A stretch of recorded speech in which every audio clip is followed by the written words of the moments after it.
Hey, this is Paul with ConvertingCopy.com, and today we're talking about 5 proven tips to protect yourself from email bot signups to your email list.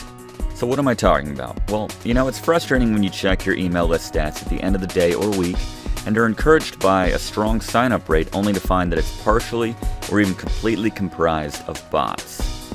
To this day, I have no clue as to why a spam bot would sign up for an email list when they stand to gain nothing save for frustrating and likely costing the owner of that list some extra money and list fees.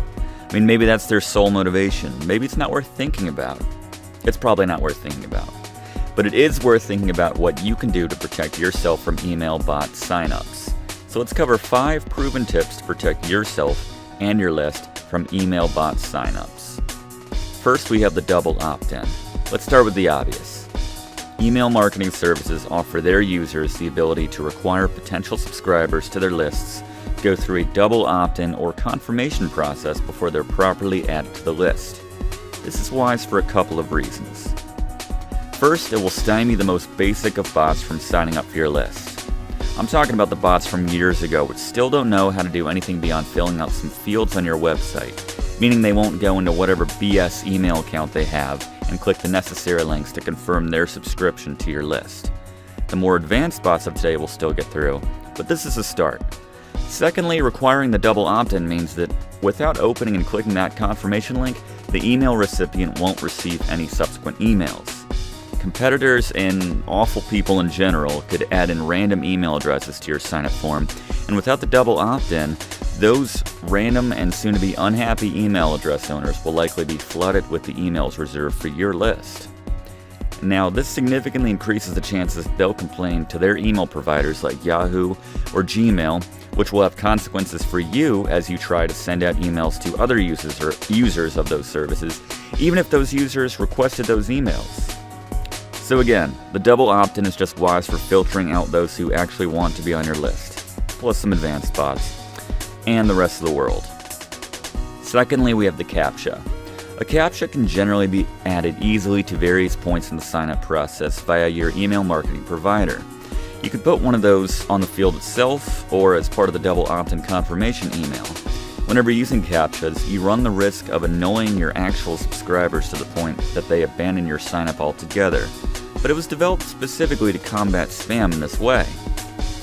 Next, we have avoid strict HTML.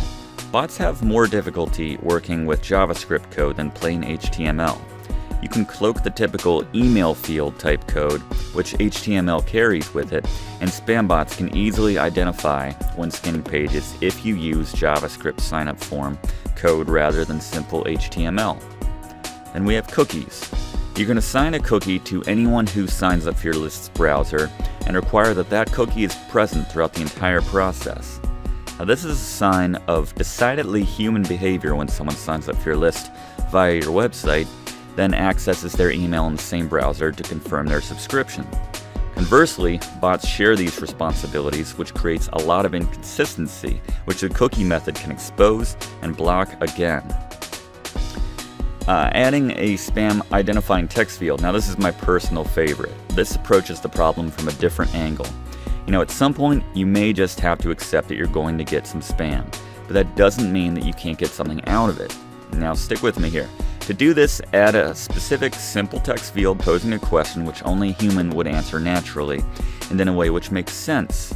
Make the question relevant to your niche, and use it as a valuable poll-style question to learn something about your subscriber.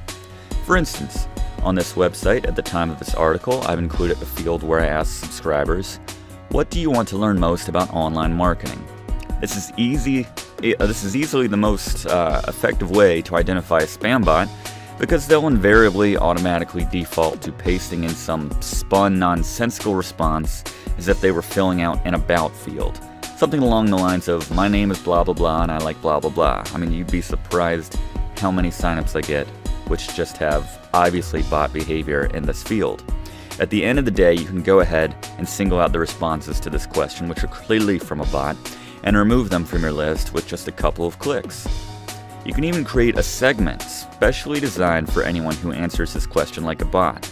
If they input the word name in this field, for example, then odds are 100% that they are a bot, and can be labeled as such. Then you simply have to visit that segment each day and empty it out. Some email marketing services will even give you an option to remove any signups which meet certain criteria automatically, such as with the segment example I just gave. You'll likely find that most of the spammy signups are coming from the same handful of relative addresses and extensions, in which case you can create segments to remove these subscribers time and time again.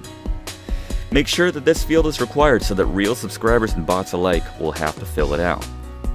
And because the question is directly related to your niche and actually relevant to the visitor, they'll likely be happy to answer it. You can then take this information and create actually useful segments for those subscribers when they sign up, so that you know the specific things about your niche which interest them. Then, when you have something specific to that segment, you'll have a much more targeted email or offer to send to them. Now, I mentioned this problem tackles the spam bot problem from a different angle. The great thing about this method is that you can significantly cut down on the amount of hoops you're making real subscribers jump through to join your list. In the interest of getting as many real signups as possible, you want to make signing up for your list as simple as can be. It should go without saying, but this method isn't for those who have credit-based email marketing plans where they pay per amount of emails they send out. Because, in this scenario, you're likely going to be sending out more emails by not having as many spam filters. But it's equally effective in separating the wheat from the chaff. Alright? So that is 5 great ways to cut down on the number of email bot signups to your list. If this helped you, please subscribe for more tip and tutorial videos. We do these pretty regularly, and I'd love to see you around the channel or the website. Alright, thank you very much for watching, and I'll see you next time.